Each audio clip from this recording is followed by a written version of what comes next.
নমস্কার, বাংলা বাজারে সবাইকে স্বাগত। আমি অনিকেত চট্টোপাধ্যায়। শুরু করছি আমাদের অনুষ্ঠান মতামত। প্রথমেই জানিয়ে রাখি যে আজকে সকালবেলায় টেকনিক্যাল কারণে আমাদের অনুষ্ঠান পলিটিক্স আপলোড হয়নি। কালকে সকালবেলা আবার দেখতে পাবেন। আমাদের মতামত সন্ধ্যেবেলায় 6:30 7:30 এর মধ্যে আপলোড করা হয়। সকালবেলায় পলিটিক্স 8টার সময়। আর প্লিজ বাংলা বাজার সাবস্ক্রাইব করুন, লোককে শেয়ার করুন, বেল বাটন প্রেস করুন, তাহলে আপনার কাছে নোটিফিকেশন পৌঁছে যাবে। আমরা চাইছি এই মুহূর্তটা খুব জরুরি, আরও বেশি মানুষের কাছে পৌঁছতে আমাদের সাহায্য করুন। আমাদের আজকের মতামত শুরু করছি। মতামতে আজকে আমাদের শীর্ষক, ফান্দে পড়িয়া এখন শুভেন্দু কান্দে গো।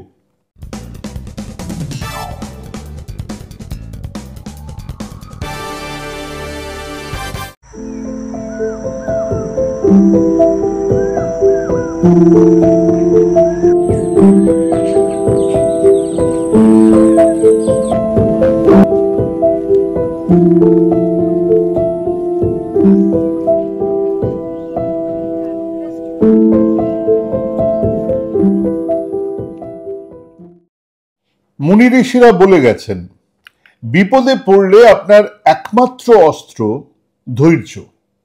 হ্যাঁ, আধুনিক ম্যানেজমেন্টেও এই শিক্ষাই দেওয়া হয়। In the period of crisis have patience. একদম শেষ কথা। কিন্তু সৌভাগ্য বা দুর্ভাগ্য আমাদের যে শুভেন্দু অধিকারী না পড়েছেন শাস্ত্র, না জেনেছেন আধুনিক ম্যানেজমেন্টের সূত্রগুলো।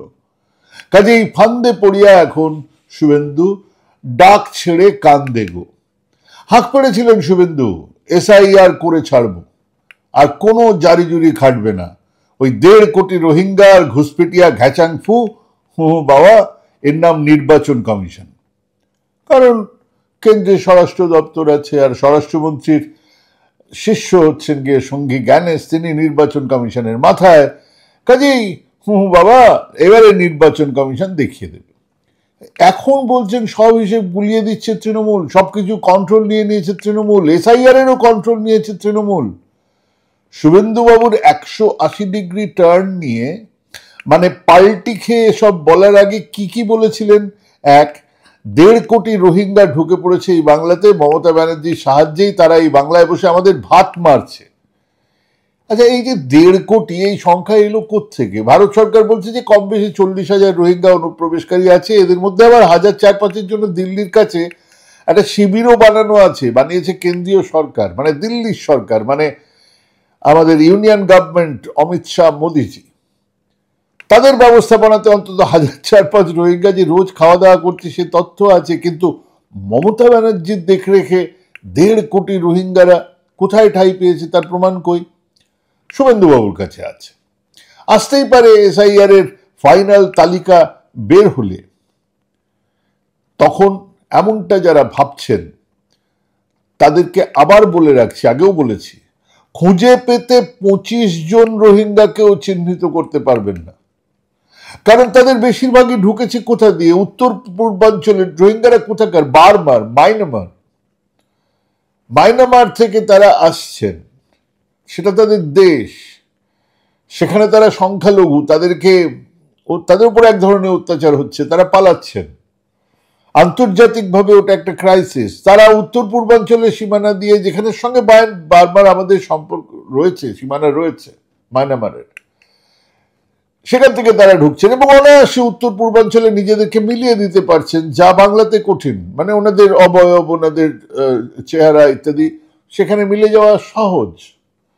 কিন্তু শুভেন্দুবাবুর ঘোষিত পিতাশ্রী মোদিজি ওই নির্বাচন কমিশনে মাথা সঙ্গী জ্ঞানেশকে ওই উত্তর পূর্বাঞ্চলে SIR করার নির্দেশ দেননি। খেয়াল করে দেখুন, উত্তর পূর্বাঞ্চলের কোনো রাজ্যে কিন্তু SIR হচ্ছে না। কেন হচ্ছে না? কিন্তু যা বলার তো বলা হয়ে গেছে। সংসদীয় ভোটার তালিকা থেকে 2 কোটি তো বাদ দিতেই হবে। ওদিকে BLO নাকি ম্যানেজ করে নিয়েছে মমতা বন্দ্যোপাধ্যায়, আর ওনাদের BLA তো নেই, মানে থাকলেও মানুষ দেখতে পাচ্ছে না। তাহলে পোড়া মুখ কেমনে দেখাবো? কাজেই শুভেন্দুবাবু এবারে এক অজগুবি তথ্য এনে হাজির করলেন। সেই তথ্য হাজির করার পরে এমনকি ব্যস্ত সমস্ত অভিনেতা, রুদ্রনীল সমেত বিজেপির নেতা কর্মী, তাদের পয়সাতে লালিত পালিত ইউটিউবার, সোশ্যাল ইনফ্লুয়েন্সিয়ার তারা এবং এবং উচ্ছিষ্টভোগী মিডিয়া বলতে শুরু করেছেন যে রাজ্যের 2208খানা বুথে নাকি গত এক বছরে কোনো ভোটারের মৃত্যুই হয়নি, কারোর জন্মই হয়নি, সেখান থেকে কেউ অন্যত্র স্থানান্তরিত হননি, যা ভোটার তালিকা ছিল তাই থেকে গেছে। এটা কি সাংঘাতিক ব্যাপার। এবং সেটা বলতে গিয়ে বলছেন 23 বছর ধরে সেখানে কারোর কোনো জন্ম হয়নি। 23 বছর হিসেব আমি পরে আসছি, হিসেবটা কতখানি গন্ডগোলে সেটা বোঝাবো পরে। এটা নাকি মমতার নির্দেশে বিএলওরা করেছে, মানে 23 বছর আগে যা ছিল এখন সেটাই দিয়ে দিয়েছে। ভূত নৃত্য করলে মাকে বউ বলে, বউকে জেঠিমা বলে কেউ কেউ, আর দেখি বাপকে বোনপো বানানোর মতন বাজে বকে চলেছেন। মিম তৈরি করে ফেললেন অনেকে, রুদ্রনীল অন্যের ডায়ালগ বলেই অভিনেতা এবার অন্যের তৈরি মিম তুলে দিলেন ফেসবুকে। ভাবা যায় 2208খানা বুথে কেউ মরেনি, কেউ জন্ম নেয়নি, তাও আবার সেই 2002 সাল থেকে। কেন 2002 সাল থেকে কেন জানি না। এবার 2002 সাল মানে 2025 সাল মানে 23 বছরে কেউ জন্মায়নি, কেউ মরেনি, কেউ স্থানান্তরিত হয়নি, তো সাংঘাতিক ব্যাপার। ওনাদের জানাই নেই যে 2002 সাল থেকে প্রত্যেক বছরে সামারি রিভিশন হয়েছে, অনলাইন রিভিশন হয়েছে। আসি জবাবগুলো দিয়ে। এক, নির্বাচন কমিশনের কোন তথ্য বা তালিকা থেকে এই খবর জানা গেছে? জানা নেই। 2, নির্বাচন কমিশন কি প্রতিদিনের জমা পড়া তথ্য শুভেন্দু অধিকারীকে আগে ভাগে পাঠিয়ে রাখছে? জানি না আমরা। 3, সেই 2208খানা বুথে কি এই 23 বছরে তৃণমূলেরও একখানা ভোট বাড়েনি? হলো কি করে? 2002 মানে তো বাম জামানা। 4, 2002 এর পরে প্রতি বছর সামারি রিভিশন হওয়ার পরে এই মুহূর্তে ভোটার তালিকা অনুযায়ী তো এনিউমারেশন ফর্ম বার করা হয়েছে। এই এনিউমারেশন ফর্ম যেটা দেওয়া হচ্ছে আমাদের কাছে, যেটা এসে পৌঁছেছে, অনেকের কাছে যেটা গিয়ে পৌঁছেছে, সেটা কবেকার? সেটা এই 2025 সালের শেষ, যখন অনলাইন করা হয়ে গেছে তারপরে। অনলাইন যা যা যে এখানে যুক্ত, এখানে ট্রান্সফার, ওখানে মারা যাওয়া, ডিলিট করা ইত্যাদি করার পরে যা হয়েছে সেইটা দেওয়া হয়েছে। 2002 কেন দেওয়া হয়েছে? কেবল লিঙ্ক করার জন্য। ওটার পেছনে বদমাইশি আছে, সেটা আলাদা। তার মানে কি 23 বছরে কোনো সামারি রিভিশন হয়নি? সেটাও কি মমতা বন্দ্যোপাধ্যায় করিয়েছেন? সবচেয়ে বড় কথা হলো 2002 এর সঙ্গে এবারের ইনিউমারেশনের ফর্মের সম্পর্কটা কোথায়? 2025-এর তালিকা তৈরি হয়েছে মাত্র সেদিন, আর তার আগে বছর জুড়ে অনলাইনে নাম জোড়া হয়েছে, বাদ দেওয়া হয়েছে, ঠিকানা বদলানো হয়েছে। তা আমার ভোটার কার্ড, আমার নিজের ভোটার কার্ড কলকাতায় ছিল, তা আমি তো এই কমাস আগে আমার ঠিকানা পাল্টালাম। আমার ঠিকানা পাল্টে কলকাতা থেকে আমার ঠিকানা বীরভূমে লাভপুরে, আমার যে অ্যাড্রেসে আমি এখন থাকি সেখানে করালাম, হয়ে গেছে। এবং আমার কাছে যে এনিউমারেশন ফর্ম এসছে সেটা কোথাকার? সেটা এখানকার এসেছে। তার কারণ হচ্ছে গিয়ে 2025-এর এনিউমারেশন ফর্ম পেয়েছি। এবং আরো মজার ব্যাপার হলো, সেই 2208 সংখ্যা নিয়ে প্রশ্ন উঠতেই নির্বাচন কমিশন সংশ্লিষ্ট জেলাগুলোর কাছে রিপোর্ট তলব করেছে। এ ভাই বলো কি ব্যাপার, এটা কি? তারপরে সংখ্যা হু করে কমতে শুরু করেছিল। বুধবার জানা গিয়েছিল 2208 নয়, 2208 নয়, এই ধরনের বুথের সংখ্যা রাজ্যে 480খানা। ভাই তাও কম কি? 480খানা বুথে কোনো চেঞ্জ হবে না, এটা হয় নাকি? বৃহস্পতিবার নতুন পরিসংখ্যান চলে এলো। বলা হলো রাজ্যে এই মুহূর্তে মাত্র 7টা এমন বুথ রয়েছে যেখানে গত এক বছরে কোনো মৃত বা স্থানান্তরিত ভোটারের হিসেব নেই। সেখানেও আমি বলছি গন্ডগোল আছে। আমি জিজ্ঞেস করেছিলাম কিছু স্তরে, সাধারণ স্তরে খোঁজ নিয়েছিলাম। অনেক বিএলও ভুল করে তারা মৃতদের ফর্মটা নিয়েও ফিল আপ করে পাঠিয়ে দিয়েছেন। অর্থাৎ যতজন এনুমারেশনে তাকে দেওয়া হয়েছে ততজনের উনি পাঠিয়ে দিচ্ছেন, এবং সেই হিসেব অনুযায়ী ওখানে গিয়ে দেখা হচ্ছে যে যতজনের এনুমারেশন ফর্ম দেওয়া হয়েছে ততজনেরই যখন ফেরত এসছে, তার মানে সবাই বেঁচে আছে, বা কেউ কোথাও যায়নি, কেউ আসেনি, কেউ যায়নি। কমিশনের তথ্য বলছে এই ধরনের বুথ জলপাইগুড়িতে একটা, মালদহে 2টো, দক্ষিণ চব্বিশ পরগনায় একটা, হাওড়ায় একটা, পশ্চিম মেদিনীপুরে একটা, আর পুরুলিয়া একটা করে রয়েছে। এবার এই বুথগুলোতে যত ভোটারের এনুমারেশন ফর্ম বিলি করা হয়েছে সেগুলো সব পূরণ করে জমা দেওয়া হয়েছে। কেউ মৃত, স্থানান্তরিত বা নিখোঁজ নেই। এটা এই জন্যও হতে পারে যে বিএলও না বুঝে যারা মারা গেছেন এর মধ্যে, যে এই যে মাস 2-3-এর মধ্যে, মাস খানেকের মধ্যে, 2-3-এর মধ্যে যারা মারা গেছেন তাদের হয়তো ফর্মটা নিয়ে সেখানে ফিল আপ করে মৃত বলে লিখেই পাঠিয়ে দিয়েছেন। এবার ফর্ম পেয়েছে, তাহলে 100 জনের 100 জন যেহেতু ফর্ম পেয়েছে, তারা বলছে 100 জনই বেঁচে আছে, 100 জনই আছে, কেউ কোথাও যায়নি। কারো নাম একাধিক জায়গাতেও নেই। কমতে কমতে এখন জায়গাটা ওই কিছুই হয়নি। আসলে ঘাড়ে ভূত চাপলে, ভুল শুনবেন না, ঘাড়ে ভূত চাপলে মানুষজন এরকম উল্টো পাল্টা বকে। উনিও বাজে বকছেন, ভাট বকছেন, কিন্তু এই কথাগুলো উনি বলছেন কেন? আসলে এক ধরনের মানসিক রোগ, হ্যালুসিনেট করা, ভাবা, অশিক্ষা, নিজের সামর্থ্য সম্পর্কে ন্যূনতম ধারণা না থাকলে এই রোগ আরো বাড়ে। ওই যে আমাদের মহামানব ভাবলেন কেউ জানে না, কেউ বোঝে না, উনি সব জানেন, তাই নোটবন্দি করে দিলেন, ব্যাস কালো টাকা বেরিয়ে আসবে হু করে। উনি ভাবছেন, হ্যালুসিনেট করছেন, বেরিয়ে আসবে টাকা আর উনি মহান হয়ে যাবেন। হয়নি। শুভেন্দু অধিকারীরও সেই রোগ আছে। প্রথমে উনি ভেবেছিলেন মমতাকে মুসলিম তোষণকারী বললেই 70% হিন্দু ভোটের সবটা না হলেও 90% ওনার দিকে চলে যাবে, তাহলে রাটকায়। এখন বুঝেছেন সেগুলো বাড়ি, সেগুলো বালি পড়ে গেছে। সেটা বোঝার পরে একটা দীর্ঘ সময় জুড়ে তিনি ভাবতে শুরু করেছিলেন যে কোনোভাবে একটা যদি রাষ্ট্রপতির শাসন চাপিয়ে দিলেই ব্যাস, এখানে ধানকার বসেছিল কেল্লাফতে। এখন বুঝছেন সেটাও হবে না। এরপরে ভাবতে শুরু করলেন মমতা তো যেতে ভুয়ো ভোটার দিয়ে, কাজেই নির্বাচনের সময় কেন্দ্রীয় বাহিনী দিয়ে ছেয়ে ফেললেই খেল খাতাম। এবারে কেন্দ্রীয় বাহিনী 6 লাখ 7 দফায় ভোট, সাংঘাতিক কাণ্ড, কিন্তু হয়নি। এবারে মাথায় ঢুকেছিল এসআইআর করলে বিরাট সংখ্যার অনুপ্রবেশকারীরা পালাবে, ভুয়ো ভোটার আর থাকবে না, কাজেই আর কোনো ব্যাপারই নয়, আরামসে হাতের মধ্যে এসে যাবে ক্ষমতা। নবান্নে শুভেন্দু হেডলাইন। ওনার কাছে খবর গিয়েছিল, কেউ একজন খবর পাঠিয়েছিল, কোনো খুব দুষ্টু বদমাস লোক, দক্ষিণ 24 পরগনায় ডায়মন্ড হারবার আসনের প্রতিটা বুথে বিরাট ঘাপলা আছে, আর ওই 2208খানা বুথের সিংহভাগ ওখানকার। উনি চিৎকার করতে শুরু করলেন, বুথগুলোতে বিএলওরা ভুল তথ্য দিয়েছে, তাদের উপরে চাপ দিয়ে দেওয়া হয়েছে। ভাবা যায় 23 বছর ধরে কেউ মারা যায়নি। এখন জানা যাচ্ছে ওনার লোকজন ওনাকে কেবল খুশি করার জন্য কিছু তথ্য যোগাচ্ছেন যার মাথা মুন্ড নেই, কিংবা কিছু দুষ্টু লোক ওনাকেও বিভ্রান্তির মধ্যে ফেলছে। এবং উনি হ্যালুসিনেট তো করছেনই। এবং ওই এসআইআর দিয়ে বধ হবে মমতা, এই হ্যালুসিনেশনটা কাটছে। প্রায় শেষের দিকে এসে বুঝতে পেরেছেন যে সে গুড়ে কাঁচের, মানে সে গুড়ে কাঁচের গুঁড়ো, বালি নয় কাঁচের গুঁড়ো আর গ্যামাক্সিন পড়ে গেছে, কিছুই হবে না।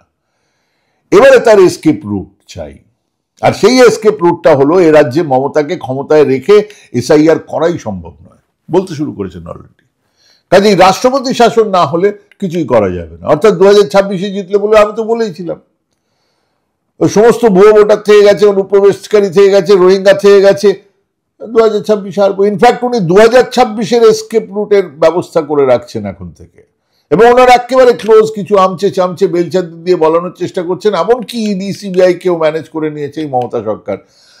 কেন্দ্রে ক্ষমতায় বিজেপি, ইডি সিবিআই স্বরাষ্ট্র দপ্তরের কাছে, তাদের ম্যানেজ করছে, নির্বাচন কমিশন তাদেরকে ম্যানেজ করছে, সবটাই ম্যানেজ করছে মমতা। তাহলে উনি কি করছেন? এসব নিয়ে পরে কথা হবে, কিন্তু আমরা অনেকবারই বলেছি যে এ রাজ্যে এসআইআর খুব একটা কার্যকরী হবে না। অন্তত বেশ কিছু সংখ্যালঘু ভোট বাদ দিয়ে দেবো, বেশ কিছু তৃণমূল সমর্থকদের নাম বাদ দিয়ে দেওয়ার চেষ্টা হবে, কিন্তু সেটা ওই বুথ লেভেলেই আটকে যাবে। এটা ঘটনা যে একটা কাঠামোগত পরিবর্তন, যা নির্বাচন কমিশনকে একটা কাঠপুতুল তৈরি করে দেওয়ার সুযোগ করে দিয়েছে। ওই যে নিয়োগ পদ্ধতিটাই পাল্টে দিয়েছে আইন করে, তারপরে একের পর এক আইন করে যাচ্ছে, যা দিয়ে এই সমস্ত দুর্নীতিগুলোকে, এই সমস্ত ঘাপলাগুলোকে মানে প্রতিষ্ঠিত করা যায়, ঘাপলাগুলোকে সাপোর্ট দেওয়া যায়। হঠাৎ করে বলে দেওয়া হলো সিসিটিভির ফুটেজ কাউকে দেওয়া হবে না, কারণ সিসিটিভি বেরিয়ে গেলে ঘাপলাগুলো বেরিয়ে যাবে। তো এগুলো করে দিয়েছে সরকার, মানে মোদী শাহ যাকে চাইবেন সেই ভৃত্য হবে নির্বাচন কমিশনার। এটা ঠিক স্বৈরাচারী শাসন ব্যবস্থার দিকে ঝুঁকে পড়া পৃথিবীর সমস্ত দেশগুলোতে এটা এক অত্যন্ত পরিচিত কৌশল, যে সমস্ত প্রতিষ্ঠানগুলো আপনাকে জবাবদিহি করতে বাধ্য করতে পারে সেগুলোর দখল নাও। আমরা লাতিন আমেরিকার দেশগুলোতে দেখেছি, আমরা বিভিন্ন স্বৈরতান্ত্রিক যে রাষ্ট্র সেখানে, আমরা বাংলাদেশে দেখেছি এই জিনিস, আমরা পাকিস্তানে তো দেখছি। যখন দেশের নাগরিক আর বিরোধী দলগুলো নির্বাচনী রেফারির ওপরে আস্থা হারিয়ে ফেলে, তখন নির্বাচনের ফলাফল নিয়ে প্রশ্ন ওঠা স্বাভাবিক।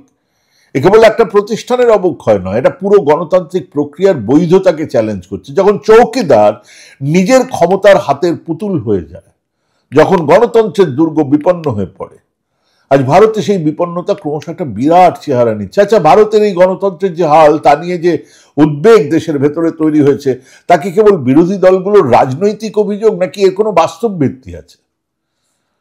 তাহলে আসুন তাকাই কিছু আন্তর্জাতিক সংস্থার রিপোর্টের দিকে, যারা বিশ্বজুড়ে গণতন্ত্রের অবস্থা নিয়ে গবেষণা করে। সুইডেনের গোথেনবার্গ ভিত্তিক ভিডেম ইনস্টিটিউট এবং মার্কিন যুক্তরাষ্ট্রের ফ্রিডম হাউস, দুটো সংস্থার বার্ষিক রিপোর্ট বিশ্বজুড়ে গণতন্ত্রের অন্যতম নির্ভরযোগ্য হিসেবে গণ্য করা হয়। যে এরা একটা ঠিক করে যে এখানে গণতন্ত্র আছে, কতটা বিপন্ন, কি অবস্থা।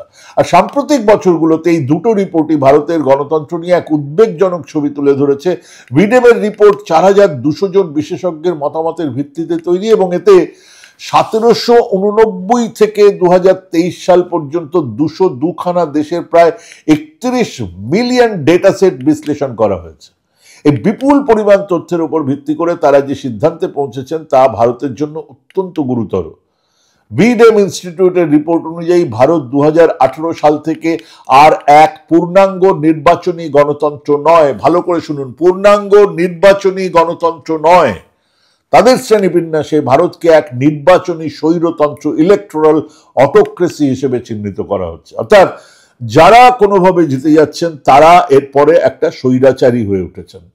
তাদের স্বৈরাচার দিয়েই তারা নিজেদেরকে টিকিয়ে রাখছেন। এর মানে হলো ভারতে নির্বাচন অনুষ্ঠিত হয়, কিন্তু গণতন্ত্রের জন্য প্রয়োজনীয় অন্যান্য স্বাধীনতা, যেমন মত প্রকাশের স্বাধীনতা, স্বাধীন গণমাধ্যম, নিরপেক্ষ বিচার ব্যবস্থা এতটা সংকুচিত হয়েছে যে নির্বাচনগুলো আর পুরোপুরি অর্থবহ থাকছে না। নির্বাচন হয়ে উঠছে প্রহসন। ভারতে আজ যে সংকট সবচেয়ে গভীর, তা কোনো সাম্প্রদায়িক পরিচিতির সংকট নয়, বরং তা হলো ভারতের প্রজাতন্ত্রের আত্মার সংকট। বেঙ্গালুরুর এক বিধানসভা কেন্দ্রের ভোট কারচুপির সুনির্দিষ্ট অভিযোগ, বিহারে লক্ষ লক্ষ নাগরিকদের ভোটাধিকার থেকে বঞ্চিত করার পদ্ধতিগত ষড়যন্ত্রের চেষ্টা আমরা দেখেছি। ষড়যন্ত্র হয়েছে কেবল না, যা করাও হয়েছে। গণতন্ত্রের প্রহরী হিসেবে পরিচিত নির্বাচন কমিশনের কাছে প্রাতিষ্ঠানিক অবক্ষয় আর বিশ্বমঞ্চে ভারতের গণতান্ত্রিক ভাবমূর্তির লাগাতার পতন, এগুলো কোনো বিচ্ছিন্ন ঘটনা নয়, চলছে তো। এগুলো এক বৃহত্তর এবং পরস্পর সংযুক্ত রোগের উপসর্গ, যা ভারতের সাংবিধানিক কাঠামোকে ভেতর থেকে ক্ষয়িয়ে দিচ্ছে। কিন্তু শেষ পর্যন্ত ভারতের গণতন্ত্রের ভবিষ্যৎ তো কোনো একটা প্রতিষ্ঠান বা একটা ব্যক্তির উপর নির্ভরশীল নয়। কেবল নির্বাচন কমিশন বা কেবল সরকার চাইলেই এখানে গণতন্ত্র থাকবে কি থাকবে না এর উপর নির্ভরশীল নয়। আমাদের সমাজ ব্যবস্থায় এক ধরনের গণতন্ত্র আছে, আমাদের দেশের সাধারণ কাঠামোতে এক ধরনের গণতন্ত্র আছে। এটা একটা নিরন্তর সংগ্রামের ফল, আর সেই সংগ্রাম চলছে। সরকার প্রশাসনের ক্ষমতা কেন্দ্রীভূত করার প্রবণতা আর বিচার ব্যবস্থা, নাগরিক সমাজের গণতান্ত্রিক প্রতিরোধ, দুটো একের অন্যের সঙ্গে লড়াই। এই লড়াই চলছে তথ্যের অস্বচ্ছতা নিয়ে, তথ্যের অধিকারের মধ্যে। বিপদের ঘন্টা বাজছে, এবং সেই ঘন্টা শুনে দেশের নাগরিক এবং প্রতিষ্ঠানগুলো কতটা জেগে উঠবে, জেগে উঠে কিভাবে সংবিধানকে রক্ষা করার জন্য কতটা লড়বে, তার উপর নির্ভর করছে ভারতীয় প্রজাতন্ত্রের ভবিষ্যৎ।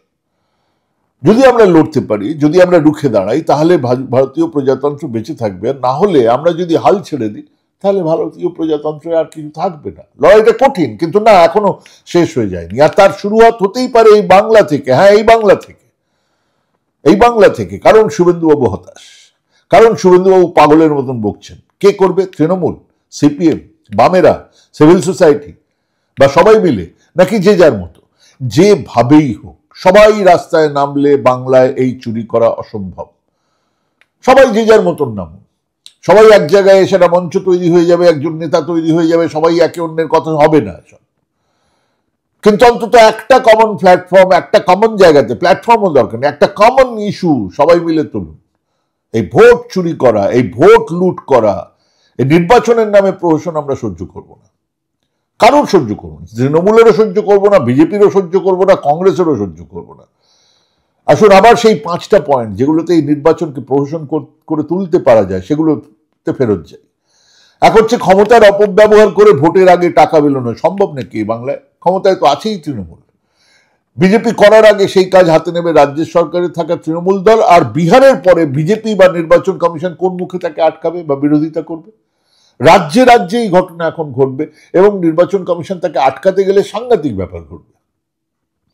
দুই, ডুপ্লিকেট ভোটার গোটা রাজ্যে 10 থেকে 15,000-এর বেশি এমন ভোটার থাকবে না, থাকা সম্ভব নয়, কারণ বিজেপির না থাকলে তৃণমূলের এখনো কিছুটা হলেও বামেদের মাটিতে সংগঠন আছে। বিজেপির নেই, তৃণমূলের আছে, বামেদেরও আছে, এখানে এটা সম্ভব নয়। তিন, ট্রেনে করে বাসে করে আনা এই বাংলাতে সম্ভব নয়, কারণ প্রশাসন তৃণমূলের হাতে আছে, আটকে যাবে। চার, নাম বাদ দেওয়া আরো অসম্ভব, চেষ্টা চরিত্র করলেও 1000 খানেক নাম বাদ দেওয়া যাবে, তার বেশি হবে না। পাঁচ, সিসিটিভি ফুটেজ, যেখানে গন্ডগোল হবে সেখানেই স্থানীয় প্রশাসন যাবে, তাদের উপরে প্রথম আর কড়া নির্দেশ, আগে সিসিটিভি ফুটেজ হাতে নেবার। সরকারের নির্দেশ থাকলে সেটা সম্ভব এবং তখন সামলানো যাবে না। না, বাংলা বিহার নয়, এখানে মাটি আলাদা, মানুষও আলাদা। এখানে নির্বাচন কমিশনের নানান তেকলামবাজি আমরা দেখেছি, আজ নয় বহুদিন ধরে। বাম আমলে না তৃণমূল আমলে তাদের সেই কায়দাবাজি কোনো কাজে দেয়নি, এবারেও দেবে না। আর এই ছবিটা ক্রমশ পরিষ্কার হয়ে আসছে। এসআইআর এর কাজ চলার সময়ই যত গলা ফাটানো হোক, আজ বলছি মিলিয়ে নেবেন 25 থেকে 30 লক্ষের বেশি নাম বাদ যাবে না, যা স্বাভাবিক। আর সেই তখন থেকে মুখ পূর্বে শুভেন্দু অধিকারী সেটা বুঝতে পেরেই তিনি ধৈর্য হারাচ্ছেন, ছটফট করছেন, আর তত বেশি করে জালে আটকে যাচ্ছেন। কারণ প্রথমেই বলেছি, বিপদে পড়লে ধৈর্যই আপনার প্রথম হাতিয়ার, ধৈর্য হারালে চেকমেট। আর সেই চেকমেটের ছবিটা সামনে আসতেই ফান্দে পড়িয়া আমাদের শুভেন্দুবাবু কান্দে। ভাবুন, ভাবতে থাকুন, বাবা প্র্যাকটিস করুন, ভালো থাকবেন, সুস্থ থাকবেন। আজকে এখানেই শেষ করছি, নমস্কার।